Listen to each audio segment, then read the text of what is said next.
never one to miss an opportunity to take a side against the God of Abraham, Isaac, and Jacob. Yahweh. The Pope has once again weighed in on a political hot-button topic. Just one day after President Trump boldly declared the United States would recognize Jerusalem as the capital city of Israel, the Pope jumped into the debate to say he was worried about Trump's plan.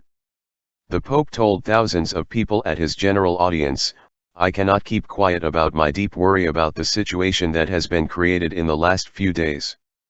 He said he hoped wisdom and prudence prevail, in order to avoid adding new elements of tension to a global panorama that is already convulsed and marked by so many and cruel conflicts.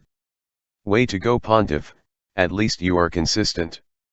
You have never once taken a position backing Yahweh or Jesus, only the Muslims. At least we know where you stand. Read more, drug-fueled gay sex scandal rocks Vatican.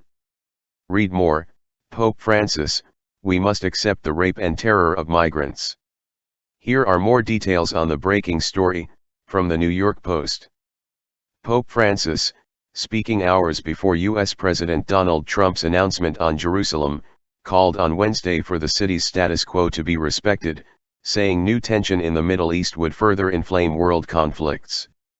Trump is due on Wednesday to recognize Jerusalem as Israel's capital and set in motion the relocation of the U.S. Embassy to the ancient city, senior U.S. officials said, a decision that upends decades of U.S. policy and risks fueling further violence in the Middle East. In an appeal at the end of his weekly general audience, Francis called for all to honor United Nations resolutions on the city, which is sacred to Jews, Christians, and Muslims. I make a heartfelt appeal so that all commit themselves to respecting the status quo of the city, in conformity with the pertinent resolutions of the United Nations, he said.